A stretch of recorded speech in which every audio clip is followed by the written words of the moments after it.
So, today we're obviously talking about writing suspense. I have my little eraser over here. Let's see. It's a very sad eraser. Anyway.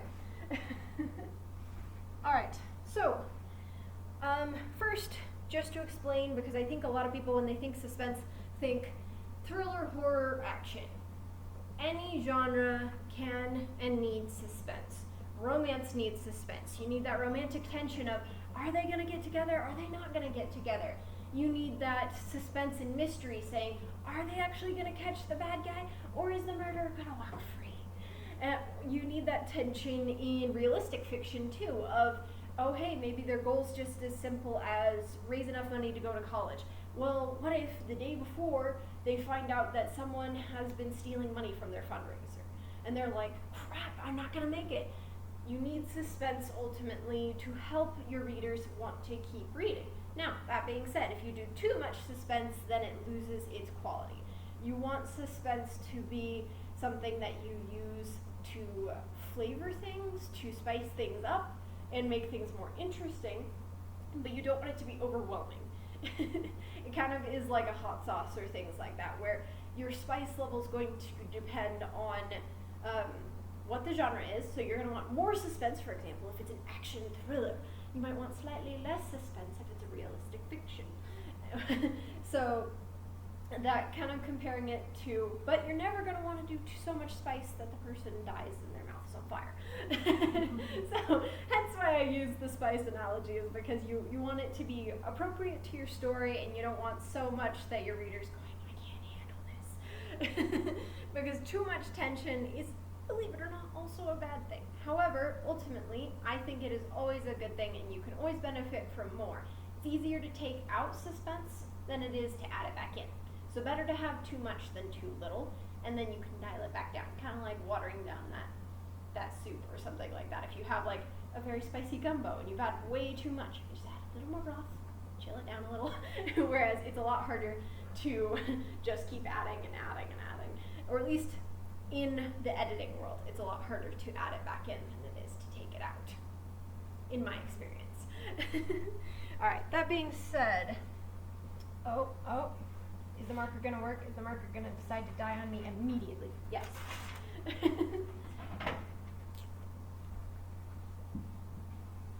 So, the first element is pressure of time. Now, with time is a fickle, tricky thing to do, especially in novels, because you don't want it to be so slow that you're describing everything. You lose suspense if you start doing stuff like, and I brushed my hair, and I took a shower, and I went and ate breakfast, and it's like, okay, do we really need to know all those things? We probably don't. How do you keep suspense is you stay where the action is. Now, every once in a while, you need a low point where it's kind of relaxed, but it still has to have value to the story, right? You don't want it to be like, oh yes, we're talking about grasshoppers, and this has no value to our actual murder mystery we're trying to solve. Why are we talking about grasshoppers? I don't know. But if it's important to your story, like you're like, well, we found a grasshopper on the dead body, so we think he might be a farmer. Now that's a different story. But you need to make sure it's relative to your subject, and that you also focus just as much on your subplot as you do your main plot. If you have no subplot, then ultimately when you have those lows in the main plot, then they're not going to be as interested. Whereas if you have a high in the main plot going on, but a low in the subplot, and then you reverse it, it feels good, because then that's why a lot of people like romance as a subplot. Because then when you're like, oh, well, we don't know who the murderer is, and there's all this, like, tension going on, and then you can be like, the romance takes a back seat there. But then if you're like, okay, we're pretty sure we know who the murderer is, and we think he's in jail, so we can relax, then you can have them be like, well, we almost died back there, and I didn't get to tell you. And then it adds kind of more of that suspense back in, where even though you're sitting there and you're kind of relaxed and you're feeling like everything's done, it doesn't cease to have tension. It still has tension, it's just a different kind of tension. That way you're not keeping it, like I said, constantly high all the time, and then your reader's going, oh, I don't know how to breathe. So it's important to have those highs and those lows. With the pressure of time, though, it's going to help even more if you can help that time to feel, for some reason, crunched. So, for example, a lot of what they do in cop shows and things like that are things like, oh, well, if we don't catch him now, then he's going to get out of the States, and then it's no longer in our jurisdiction, so we might never catch him.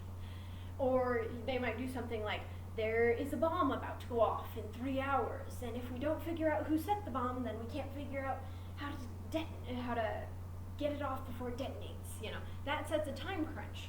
That makes it so that everything you're doing, even the littlest things, like, I don't know, observing a clue or looking through a box of old files, makes it seem so much more intense because you're sitting there going, my friends could explode. And so it makes it seem a lot more tense rather than just like, oh, I'm looking through this box of files, oh, there's a clue maybe. It gives it kind of this interesting element.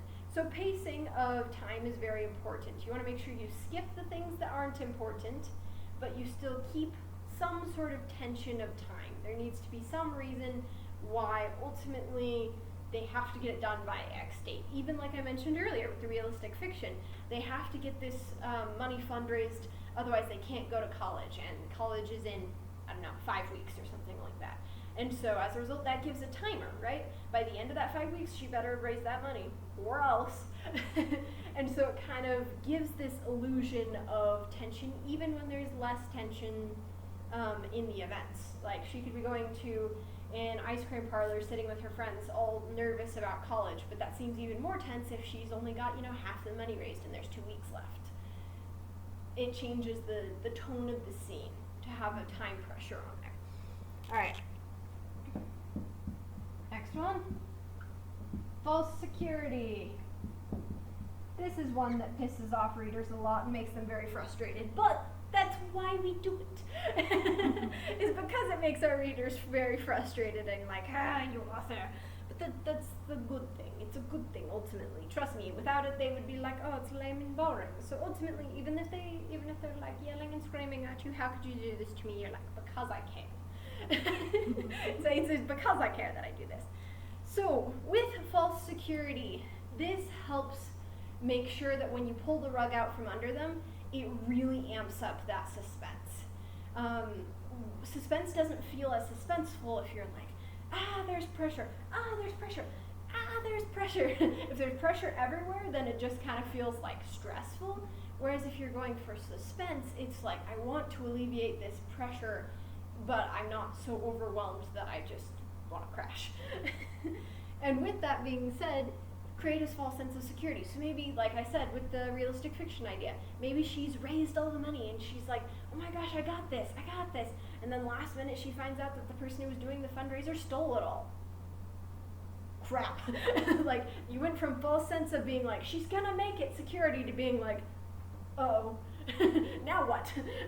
And so that can sometimes help, especially at the end, give kind of that twist that you might be looking for. With plot twists, you want to be careful because you want to make sure they're well foreshadowed. So, like, for example, with this, you might want to have her friends be like, I don't know, your fundraiser guy seems awfully happy that you're getting all these funds. And she's like, well, of course, he just cares about me.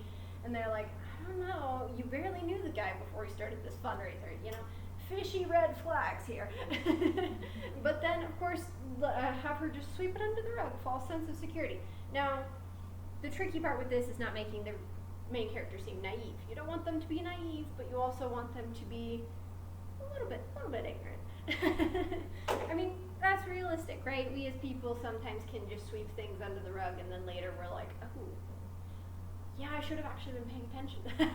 It's a human reaction, unfortunately, to give ourselves a false sense of security, even if all the signs are staring us in the face. So with that being said, make sure that your foreshadowing is subtle, but not too subtle. You need some blunt and a lot of subtle. So generally, I would say use the blunt foreshadowing like I said, like the spice, where you want it to be like, oh, there's a little something there that I'm not sure what it is. Whereas you want the subtle foreshadowing to kind of be more of the base of whatever you're writing. That way you kind of feel that there's something off, but you're not quite sure what it is. And if they reread the book later, they're like, man, staring me in the face. But if you read it the first time, it's not quite as obvious, hence having the subtlety. Now the trick with subtlety is the fact that it can sometimes end up being blunt. The best way to have subtle foreshadowing, in my opinion, is to do it afterwards, actually. Some people are really good about putting it in during, but I would say actually go back. So finish writing the whole story and then say, okay, so what are obvious signs to me that wouldn't be obvious to anyone else? And so you say, okay, here's this, and you can add it back in later. A lot of famous authors actually do this, where they will add foreshadowing back in later after they've finished the novel. And that's because foreshadowing is really hard to nail right off the bat. So if you're having to add it back in later, don't feel bad, don't feel like you've done something wrong. You're actually doing something very normal. And especially if that foreshadowing is in any way about magical powers and stuff like that. Sometimes you don't even know how your world works until you finish the novel. So that's more than okay. All right, next one, obstacles. Now, like I said earlier, you don't want to do too many obstacles because then your reader just feels so stressed that they want to put the book down because they're like, it's more anxiety-inducing reading this book than it is dealing with my real stress. And I guess that could be a positive thing. It helps the reader to get a lot done, but the whole idea is that they finish the book, right? You want them to read your book. So with that being said, with obstacles, you're going to want to be careful with how you do your obstacles. You want to make sure that there's mounting obstacles, but they can be little obstacles too. Like I mentioned earlier with the subplot. It can be, oh, well, trying to solve this murder mystery is getting in the way of us going out on that date that we promised at the beginning of this book, or whatever, if you're doing a romance.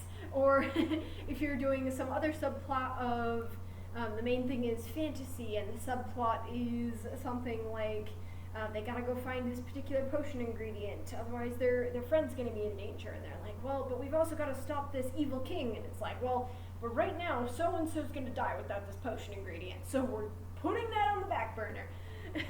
That way it helps make it so that they're forever putting other obstacles out of the way. So making it worthy procrastination. So they're procrastinating, yes, but they're not just procrastinating because it's too hard to kill the evil king. They're procrastinating because, oh my gosh, my friend's gonna die. And so the other obstacles, making it so that the less prevalent obstacle can be put on the back seat. And that's okay. That's actually ultimately a good thing because these obstacles are going to help. For example, Harry Potter, the first book, right? All the different obstacles leading up can even be as little things as Harry and Ron are stressed about school because it's their first year. Or second book, they can't even make it to the train on time, right? And so they almost get expelled. That's a simple obstacle. It seems like, oh no, we missed the train, and you'd think that you'd be like, okay, and then instead they're like, let's jump in a flying car because that's going to solve everything.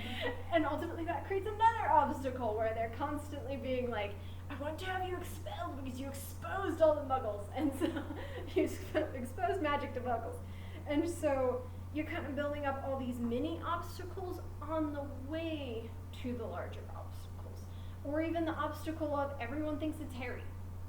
Everyone's like, dude, obviously you got the scar and everything, and you keep showing up when people are dead, so obviously you're full. That's still an obstacle.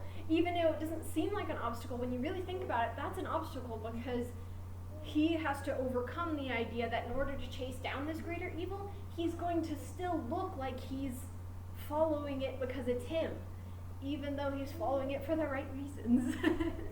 And so that kind of makes it so that it's an obstacle in his way and causing problems. Or other obstacles in his way, like in that particular one, he tries to feed Crab and Goyle the cupcakes because they need to sneak into Slytherin, but it won't let anyone who's not in Slytherin in the door, right? That's an obstacle.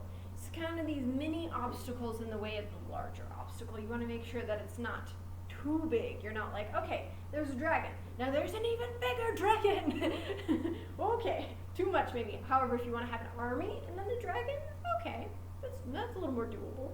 Because then it seems like, okay, we'll deal with the army, then we'll deal with the dragon. Instead of, oh great, we're gonna die. You don't ever want your reader to feel like they're in constant danger. You just want them to feel like there is danger on the horizon. It is never going to completely consume you, though, in a dark cloud of dragon fire. Alright, the next one is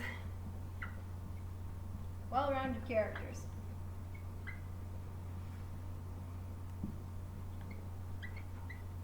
There we go, pardon my handwriting. With well-rounded characters. Now, why does this matter to suspense, right? You might kind of be like, oh, this doesn't make sense. Like, what am I doing? Of course I want my characters to be well-rounded. Well, the reason it matters to suspense is because if your characters are not properly well-rounded, then it is going to make it so that when the suspense happens, we don't care. As a reader, we don't care. We want to care about your characters. Why do we care about your characters? Why does it matter if so-and-so is in mortal peril? Because we care. That's why your characters have to be well-rounded, because that way we are invested and we're like, oh my gosh, if so-and-so dies, I'm going to be so sad. And so you keep reading to make sure that so-and-so doesn't die. And that's what ultimately keeps the reader reading, is a well-rounded character that makes it feel realistic, that makes it feel like, oh no, if they don't get together with so-and-so, I'm going to be so sad.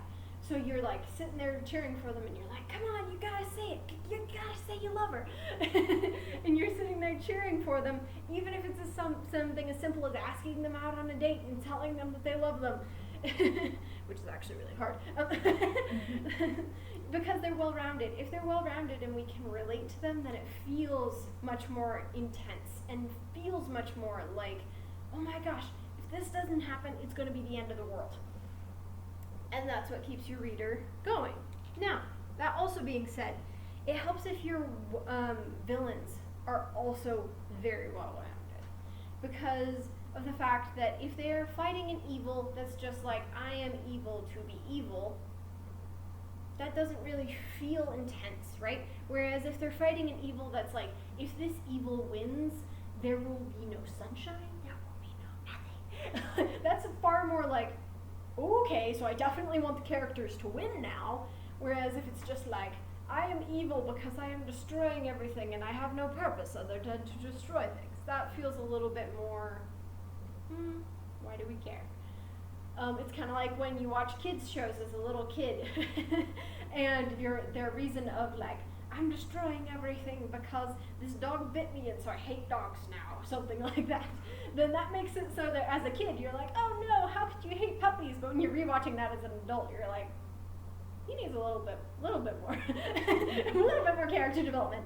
And that's the same thing with villains here. You want to make sure that your villain is appropriate to your story. So if you're writing a kid's book, by all means, have it be as simple as you want, because sometimes they like the simpler villains. I know for me, when I was a little girl, one of the things I really loved was there was this book about these magic fairies that were forever being kidnapped by these goblins because they wanted these magical powers. And I was okay with that because I was like, dang, those goblins, how dare they? But now I'm reading it and I'm going, oh man, these goblins need a little bit more brains. Kind of dumb. Have you watched Cruella? Do you mean the live action? Yeah. Yes. Yes. So I feel like that's kind of similar, where you watch the kind of like the cartoon one, and you don't understand Cruella's hate for Dalmatians, right? Yeah. But then this newer version, you're like, oh. Yes. Hey, Exactly. They helped well-round her as a villain instead of just making it as simple as, this is who I am and I'm evil. Whereas as a kid, that's perfectly acceptable, but as an adult, you definitely want more of that, oh, I really understand now. That was a great example, for sure, with the movie Cruella.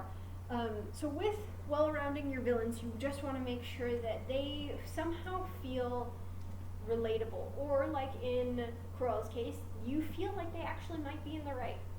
You're questioning for a second there, who's really in the right here. And that ultimately helps us to feel the villain more, or even just make it as simple as the reason that they don't like things is something intense. For example, with Voldemort, the reason that he makes such a good villain is because of the fact that he's doing something that we all hate in society, right? He's discriminating against people. And he's basically the epitome of discrimination because he was once a poor little kid and was picked on, and so as a result he's going to pick on everyone else. He's the ultimate I became the bully when I was bullied. And so as a result, even though you are like, you're the worst, you're kind of also like, you make sense, ultimately. Even though you don't want it to, it makes logical sense that they went where they went, even if you don't like it. Then there's other well-rounded villains, such as the classic Lord of the Rings Sauron, right? He's the ever-present evil. However, the reason that works is because he ultimately is an ever-present evil magic, which helps balance out the ever-present light magic that kind of the elves have, right? And so that's why he makes a good well-rounded villain, is because yes, he's evil for the sake of being evil, but there's a reason, because he's not a person. So there's no logic involved in it. It's an entity. It's an ever-present darkness of humanity almost, rather than a person. When you're doing a person, you want to make sure that they have well-rounded reasons. When you're doing more of an ever-present evil, you want to make sure that it's clear that this is not a person, and that's why they're so evil. They are evil because that's the darkness that exists. It's kind of a manifestation of all the evils of the universe. Whereas with a person, we like to believe, now of course, unfortunately this isn't always true, but we like to believe that everyone always has a solid reason for doing what they do, right? Especially in fiction. We like to believe that everyone has a solid reason. Sometimes people do really weird stuff and their reasoning's very, very slim and weird and dumb. But that's okay. That's why we have the children's books, to deal with those types of villains. Whereas with the adult books we deal with and young adult books we deal with kind of more with that intensity of, wow, this person actually seems to have a legitimate reason for being evil, but that doesn't make what they're doing right. And that's ultimately what you gotta come around to. They may have a logical reason, but that doesn't make what they're doing right, and that's why you have to stand up against it. So, well-rounded characters and well-rounded villains really help to extra give that suspenseful plot the potency that it needs. Alright, now, this is one we talked about earlier, but proper foreshadowing. Now, how does this help with suspense?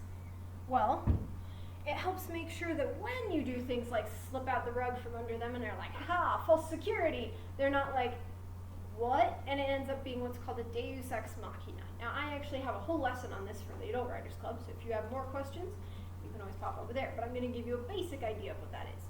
Deus ex machina is when something comes out of nowhere to either save someone or cause problems, and there's no reason for it. It was not foreshadowed, it was not foretold, it was not well thought out. It's just kind of like, aha, and now they have magic powers, even though it's been realistic fiction the whole book. Yeah. And it's like, whoa, okay, that didn't make any sense. Whereas if you foreshadowed the whole book, they have this weird tingling sensation in their hands. They don't know what's going on, and then all of a sudden, magic powers! And you'd be like, whoa, that's cool. Because you saw it coming, kind of. You're kind of sensing that something's off and something's different. Whereas if you don't sense that in your fiction, a lot of people feel cheated. Because they're like, excuse you, you just had that random guy save her and he doesn't even know her. Whereas if it's like, it's the quiet kid in the back of the class that you've mentioned like 70 times throughout the novel, but because they're quiet, you barely notice them. And then all of a sudden, he's the hero and he comes and saves her. Now that's a good twist, right? It feels better and it feels like, oh, okay. Or like, I know I keep mentioning the second Harry Potter, but it really fits with this suspense lesson. Gilderoy Lockhart. The whole novel you're kind of thinking, something's wrong with him. I don't know, something's wrong.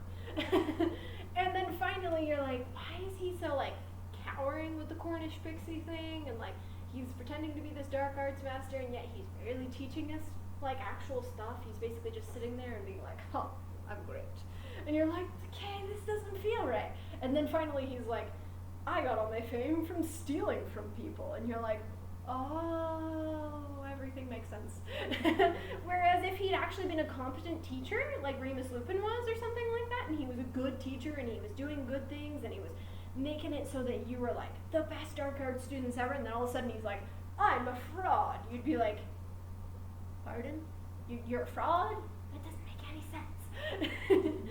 So this is why proper foreshadowing helps make it so that when you pull the rug out from under people with that false sense of security, instead of going, I'm upset, I fell on my butt because you pulled out the rug from under me, they're like, oh, okay, I gotta get back on my feet because I gotta figure out what else is going on. They feel like motivated by that tripping and falling instead of feeling like, I'm just gonna sit here, that was lame. So it helps make that suspense matter to the reader instead of just feeling, like I said, kind of like you're cheating at the last minute. It tends to happen at the endings. So even though Deus Ex Machina can happen at any point in the story, it does tend to happen a lot at the endings. I think it's because writers don't know where the ending's going to be, and then they end it and they're like, oh, didn't know that was coming. And that's okay. Like I said, with enough polish, I think any writing can be good, including a Deus Ex Machina ending. You just have to go back and add the proper foreshadowing. That's why I say adding proper foreshadowing in post is sometimes just as valuable, if not more. Because now you know how it's going to end. Now you're certain exactly what phrases they say. You might even have something like, they have some sort of unnerving phrase that you didn't think was unnerving before, but then you learn that someone who witnessed the crime said, they said this phrase to me right before they killed my friend or whatever. And then all of a sudden you're like, oh my goodness, they also say that phrase. Could it be them? And so it helps the reader to be a little bit more invested. All right.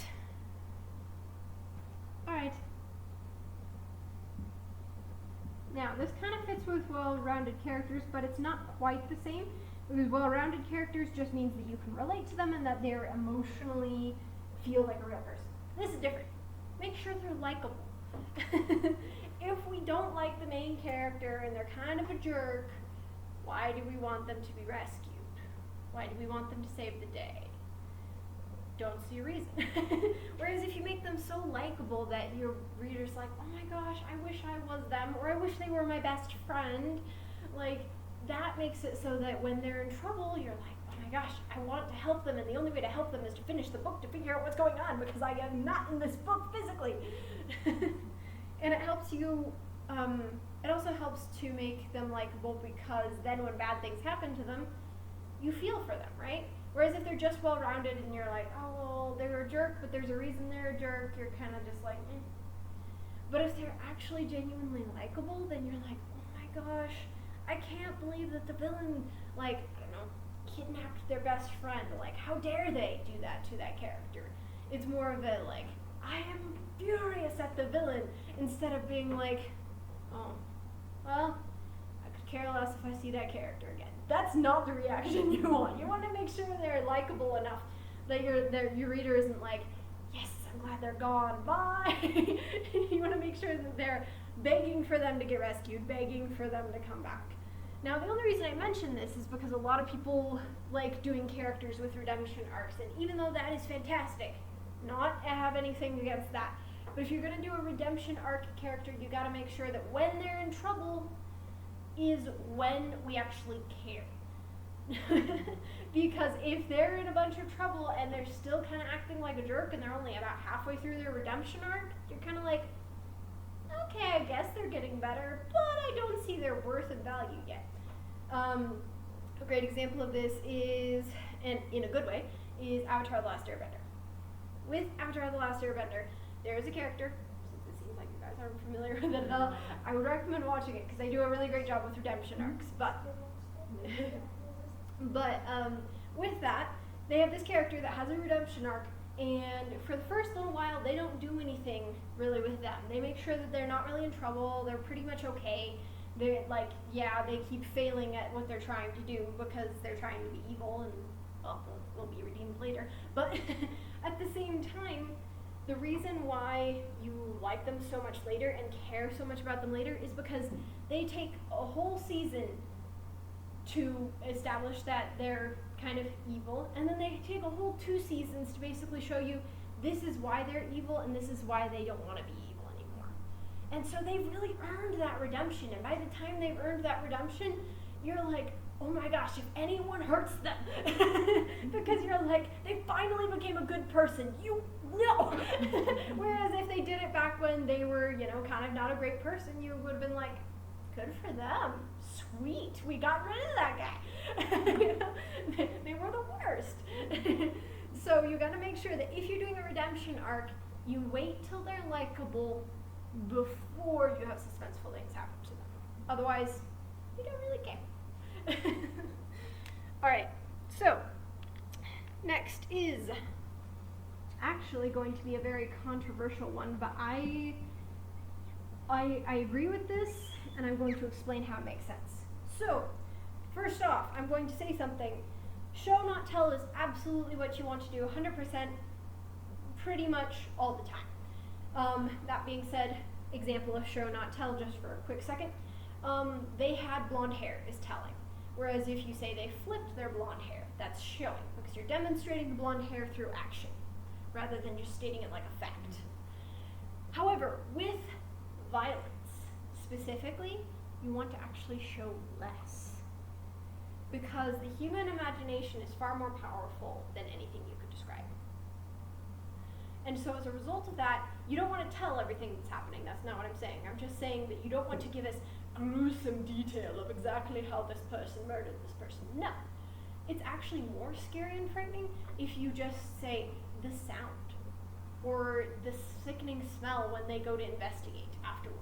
Like those types of things make it so that we're imagining in our head what it looks like, and our imagination is going to be so much worse than if you just showed us directly exactly what it looks like. As a result of that, if you're doing violence, like murder mystery or horror or thriller, you actually want to show less. You want to make sure that you show as little as possible while still showing just enough to let the reader's imagination go haywire. That is actually going to help make it far more suspenseful because of the fact that the reader doesn't know everything. They don't know exactly what everything looks like. They don't know exactly what everything feels like.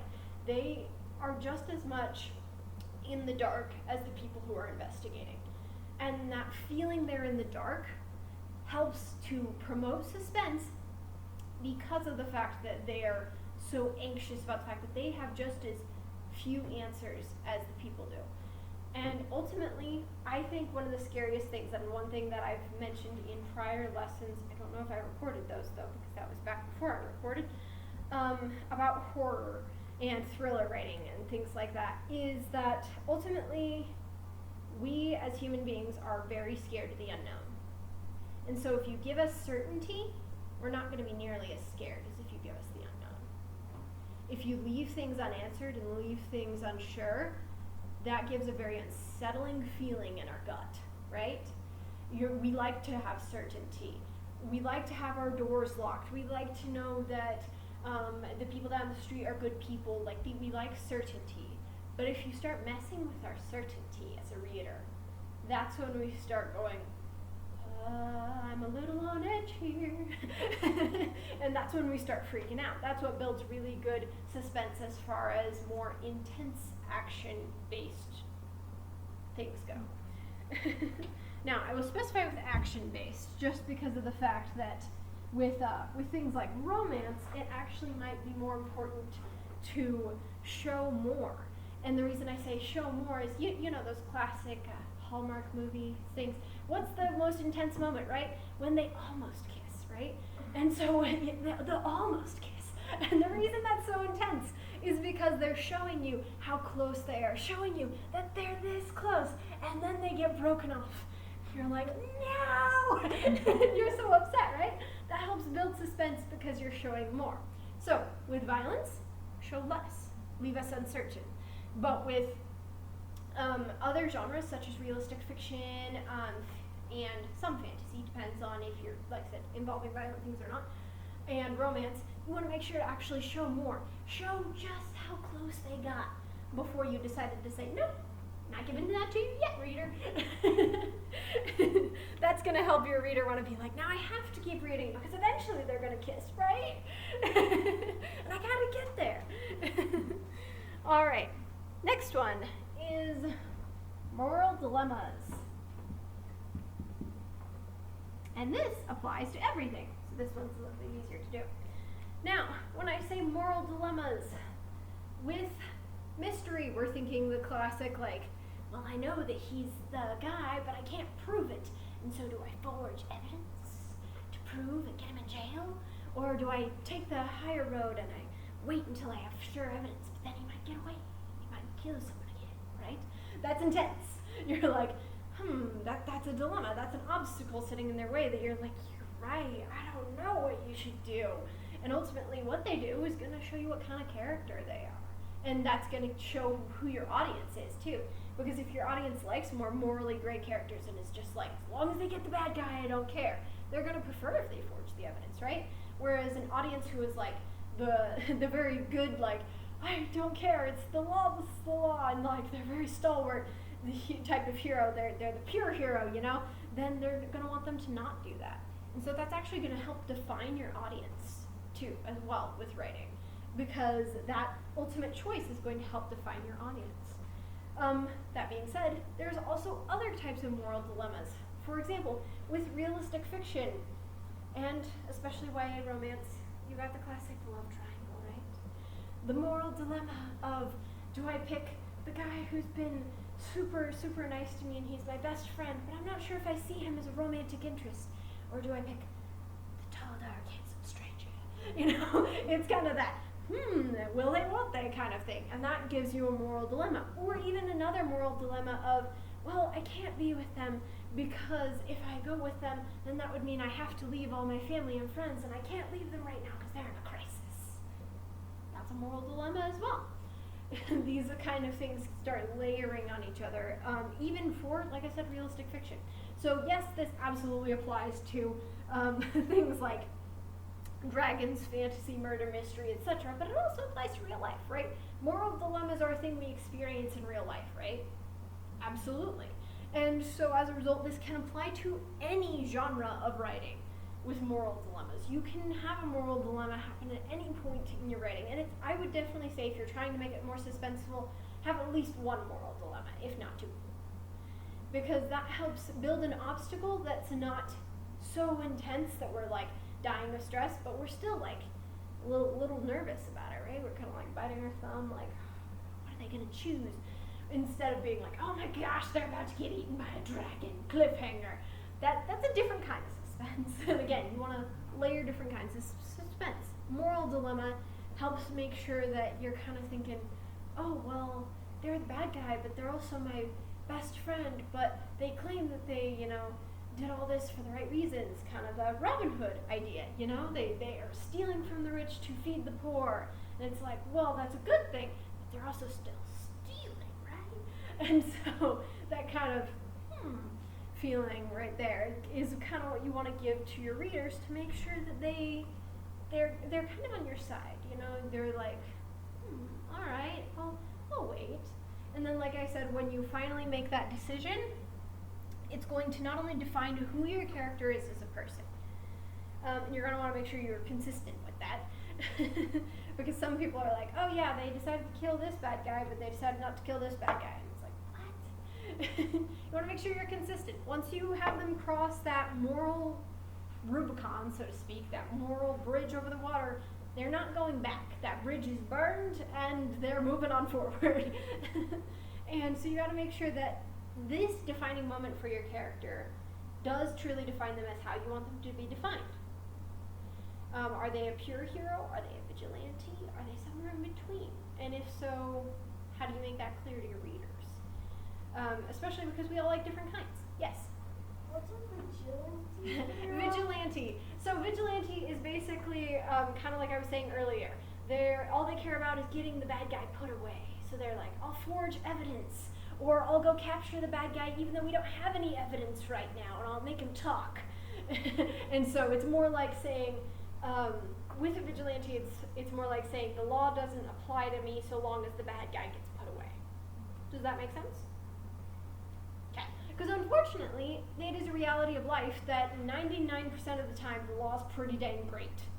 But there are some points at which there are people who work outside the law that know exactly how to manipulate it in a way that they are absolutely a bad guy and should be arrested, and they don't. And that's where the vigilante comes into play, and that's why people like him so much. Or them, I should say, because could be female as well. But vigilantes do tend to get portrayed as male, which I definitely like when they have female vigilantes, because I think can go either way. But that being said, that's why we like that type, is because we like the idea that those guys don't get away with it either. Does that make sense? Cool. So, but like I said, that's going to show you a very different audience. You're going to have a very different audience of readers. And so it's important to know what you're going to do with that, because then your readers ultimately are going to be a different crowd of people. And that's okay. It just means that it's going to be different. Like, for example, if you wrote Regency romance novels, your crowd is going to be very different from if you wrote a psychological thriller. It's just going to be very drastically different. And it's the same thing with moral dilemmas. That's why you get a lot of people with the love triangle thing going on, you know, Gale versus Peeta and all that with Hunger Games. And the reason that is because ultimately it kind of is a moral dilemma, right? And even though you might be rooting for one team or the other, your readers are going to ultimately, you're going to want to try to convince them to side with you. Because if you get halfway through in the moral dilemma and they pick something totally out of the blue that doesn't really fit their character, then they're kind of going to put that into the book, right? But if they're like, okay, you know what, that makes sense, then they're going to keep reading. So you want to make sure that you kind of give them a sense of who they are from the beginning. Even if they have to cross this moral Rubicon, you make it pretty clear that, oh, they're such a great person, I doubt that they'd ever go the vigilante route. Or you want it to be like, well, they're so angry at the fact that this person kidnapped their best friend and they don't know where they are, they might do anything to get them back. You kind of want to make it a little bit clear from the beginning. Not exactly clear, otherwise you lose the suspense, but you want some subtle foreshadowing that gives them an idea that, yeah, I could see that happening, ultimately, when it finally does happen. All right. So next one is using other senses to describe things. Now I know we talked a little bit about this with the violence thing, using other senses, but in this regard, this is more the whole novel, not just specifically with violence. This is for the whole novel, especially because it can really immerse us in your novel. And the more immersed we are, the more that when we as a reader get to that point of tenseness, we want to keep reading because we're so immersed in the world, we're like, oh my gosh, I have to know. Whereas if you're just kind of like, oh, there is a black table, there are black chairs in a gray room, that makes this room sound very boring, right? You kind of don't want to read about it anymore. You're kind of done. Whereas if you said, if you're doing a romance novel, you could do like the walls are gray like starlight, but not nearly as sparkling as your eyes, or something like that. That makes it feel like, oh, I'm intrigued. Where are we going with this interesting tension here? And so you want to make sure that you're using other senses to help immerse us in that story. A lot of times I find people tend to lean more on touch and sight. So I would encourage you to explore the other three. Try to involve taste, smell, and hearing somehow. Hearing tends to get mistaken because they're like, oh, well, they hear stuff because dialogue. Dialogue doesn't count. The reason I say dialogue doesn't count is because obviously the reader is going to hear that in their head. Whereas you want them to hear other things in their head. Crackling of leaves. You want them to hear the wind whistling through the crowd. You know, it makes it so that you're sitting there and you're feeling a chill run down your spine because you're like, oh my gosh, this is real. Now, the one problem with this, I will say, is be careful of what's called purple prose. Now, this is when you do this all the time, 24/7, just the whole novel. That makes it so, like I said with the suspense before, you start losing some of it because there's so much of it. Whereas if you do it in select moments and kind of use it like a spice, then it's going to help enhance it instead. So that way, in those moments, like you probably want to, if you're doing a romance novel, you probably want to amp up the other senses and really immerse the reader when they're like having a romantic moment. They're staring at each other and being like, I don't know, I just met you, but you're That's going to make it more intense. Whereas if you're just like sitting there and they're drinking a glass of water and they're thinking about their future, and you're like, the glass of water was absolutely ice cold in their hand, like the blood of, or something like that. You're like, okay, well, let's focus on the thoughts here. I'm curious what her thoughts are. So you do want to be a little bit careful, but I would say playing with other senses and reader immersion is definitely going to help enhance your story and help make the reader want to keep reading. We had a writing contest recently during the summer, and the story that ended up winning for the teen category, one of the things I liked was the fact that they used almost, technically the main characters are kind of ghost-like figures, so they couldn't use taste, but they used almost all the five senses, minus taste, and that made sense because, well, they're ghosts. You can't really. But I appreciated the fact that even with the ghosts, they had like illusions of taste or illusions to smell. They'd be like, a smell I almost remembered, like gives description. And so as a result, it helped me feel like it was more real, helped me feel like the characters were more real, helped me feel a little bit more immersed in the story. Whereas if they'd just been like, hi, I'm a ghost and I did this, it would be far less intense. It would be just kind of like, okay, they're a ghost. But if you're feeling the fact that they have all these memories that they're nostalgic towards, that kind of immerse you in exactly what's happening in that moment. It kind of like, you feel a lot more like they're a real person, and you feel like the world's real. And especially if you have some sort of fun fantasy backdrop, that's always fun to, really immerse them in crazy details like dragons and blue leaves and whatnot. Or like Hogwarts Castle, where the staircases move and they rumble underneath them and they move, and things like that. So using other senses can really enhance your writing. I would highly recommend, like I said, figuring out which two, because generally everyone has two and it can be different for everyone. Figure out which two senses are your mains. Probably sight and touch, but not everyone. As a result of that, then try to very, very deliberately go with the other senses. See how you can do it, and see how you can do it even if it doesn't give you an excuse. For example, like with taste. There are times when I'm not eating something, but I still taste, right? You can taste a bad smell on the air, right? So if there's something that smells icky nearby, our olfactory, the nose, is just as much attached to our mouth. As a result, we can sometimes taste, like sulfur, that sulfuric smell, that kind of fart odor, for lack of a better description. We can sometimes taste that, right? We're like, oof. And that's why we gag, is because it's connected here. So if you're having a moment where the character is smelling something, try to make sure that it's connected to the mouth. You can actually do things like that. Or if there's a sweet smell, right? Sometimes we're like, ooh, that sounds really good. And we start like salivating and things like that because we think it tastes good. And so we're ultimately imagining what it tastes like through that scent. So ultimately, I would say if you're having trouble with sense of taste, just remember that your nose is just as much connected to your mouth. You don't have to do it all the time, but if you want to do it every once in a while, it's a good cheat. And then with hearing, like I said, you can do dialogue, but ultimately I would say focus. A good writing exercise for this is to close your eyes and not touch anything, and then see if you can use smell, taste, and hearing, like moving your feet, to describe what the room looks like, to describe where you are, and practice this in different areas. And the reason this helps is because it helps you really immerse yourself in what does it sound like to have leaves crunch underneath my feet? What does it sound like to run my feet along the carpet? What does it smell like to walk into a room with new paint? What does it smell like to walk in the city versus walking in the suburbs?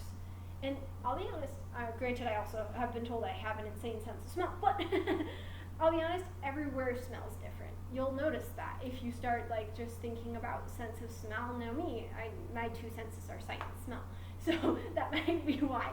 But everywhere smells different, and especially if you travel somewhere like a different state or a different city, see if you can see the different smell, because there will be a distinctly different smell and a distinctly different sounds and things like that, and try to use that to help enhance in your novel what things are going to sound like and taste like and smell like.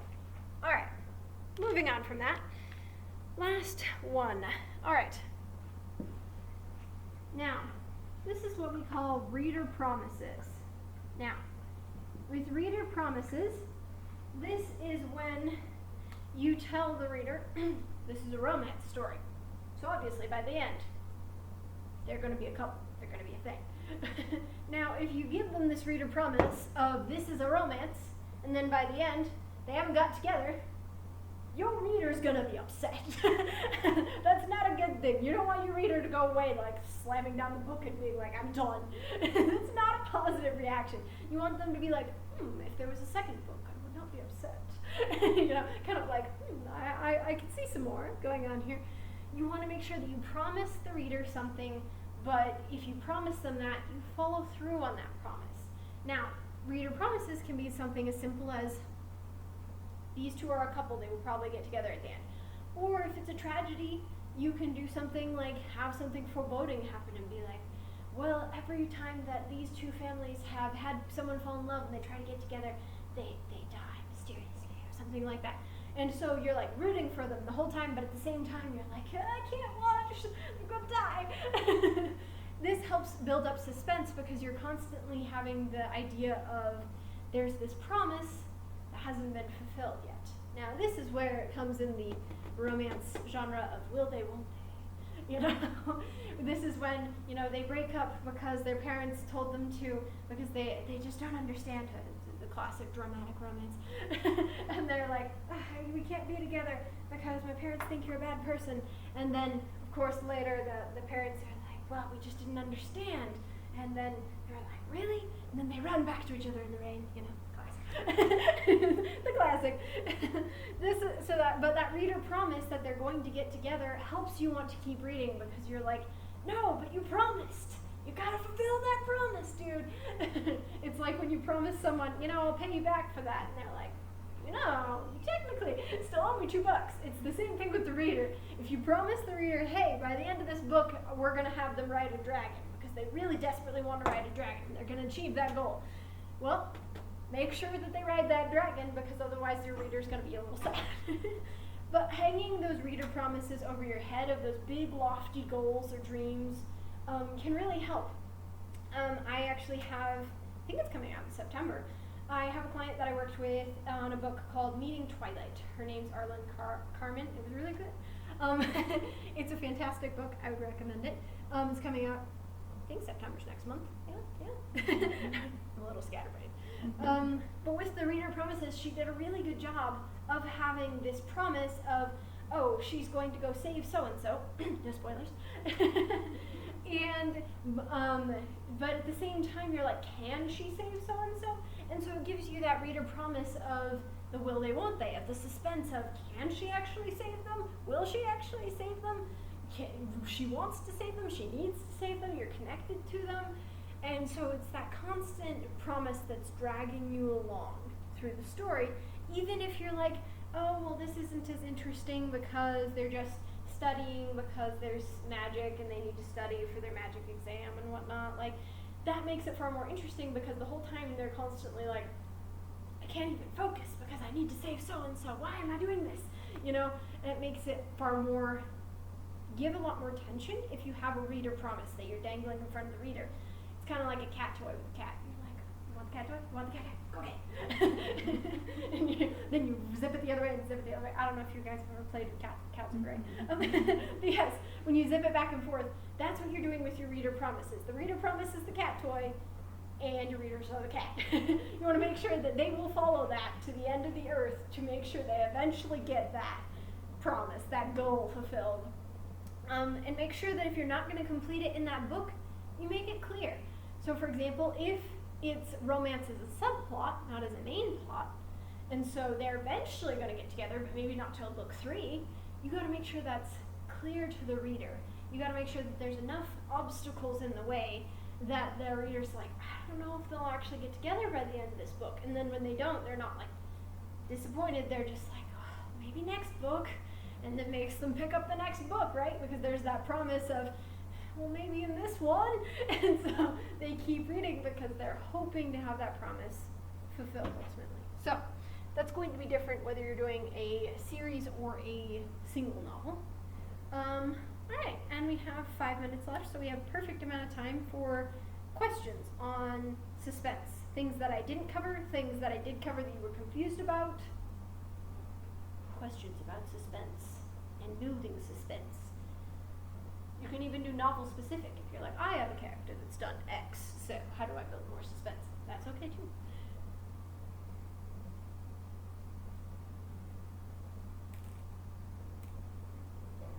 It's okay. Take a minute.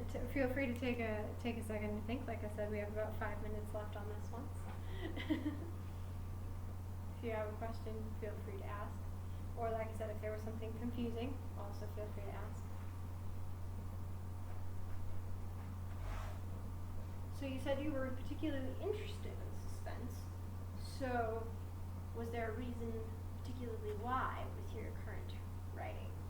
Well, I like doing, like, whenever I read books, I like it when it's kind of like a little bit scary and like A little bit eerie, a little bit tense. Me too. Like, hence why I like the supernatural stuff from like spooky ghosts and whatnot. Yes, me too. I relate to that.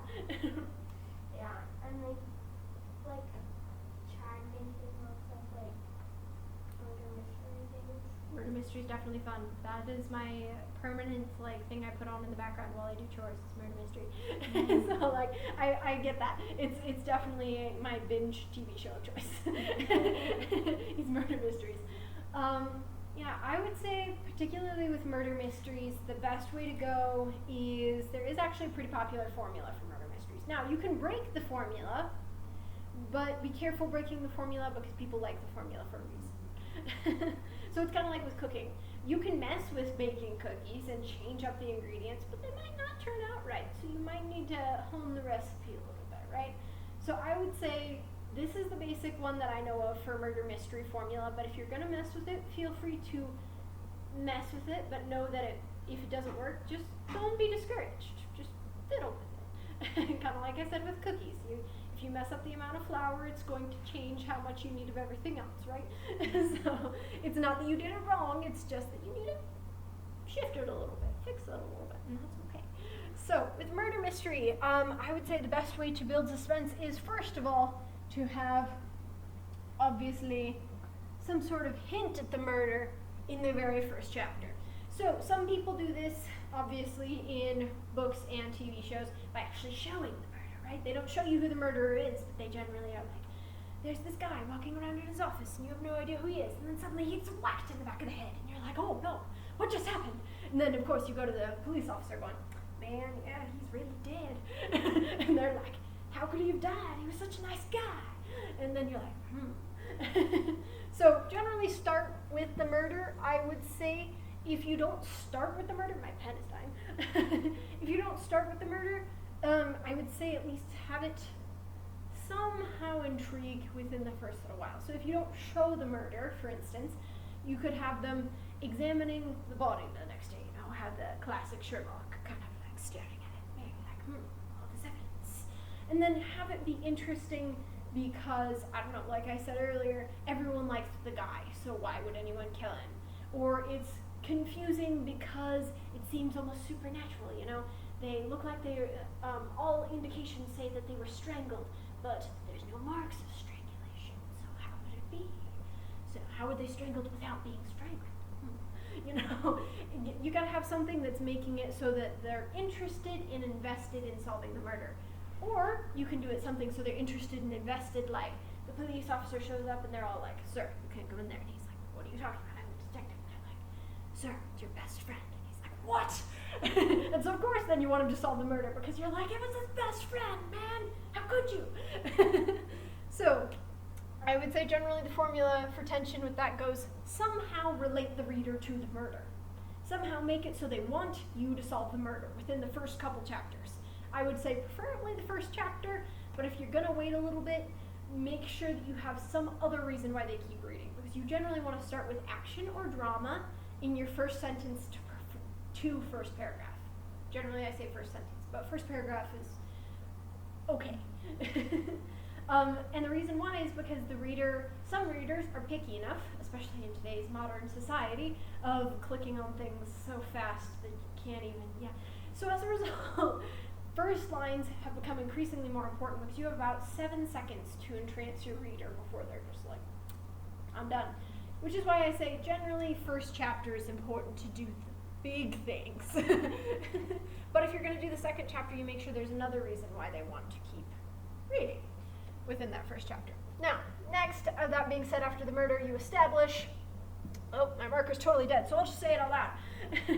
You're going to want to establish the suspects, why they think they were murdered, how they think they were murdered, the classic lead up, and have some false witnesses, have some mysterious people show up and be like, I know clue,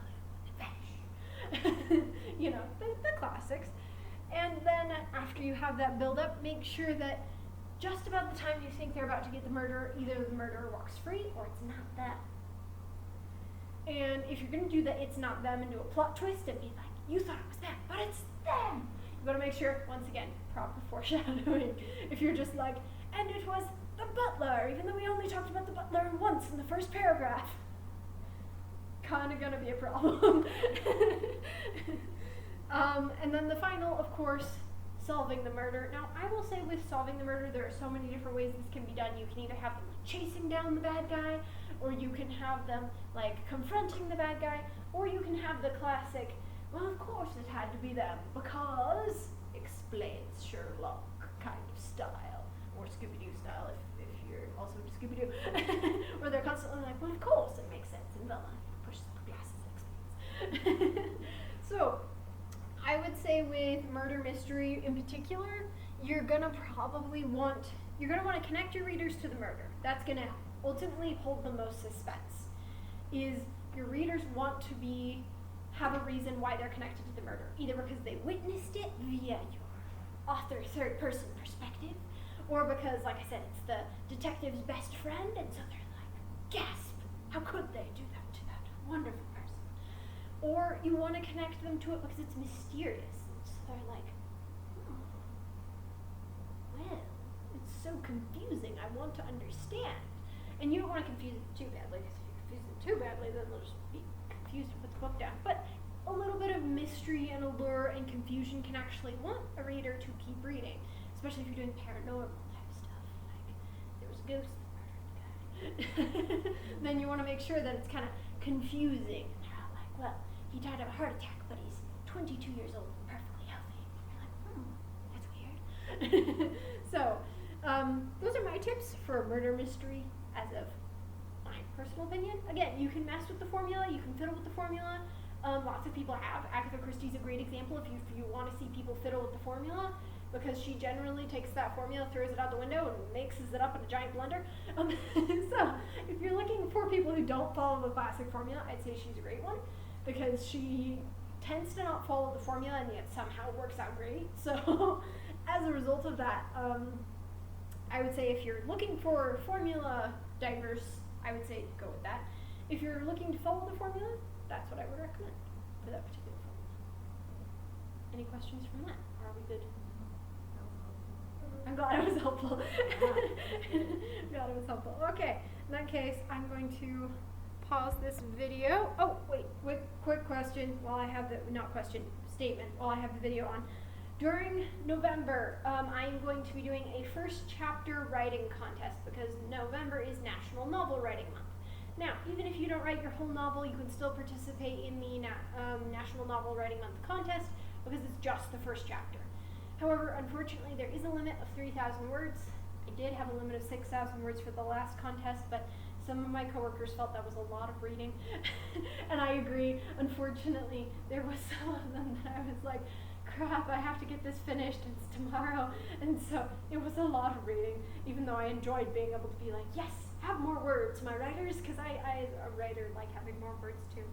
But anyway, but unfortunately I agree with them. It's just too hard to grade everything unless we cut it down a little bit. So 3,000 words is the maximum you can use.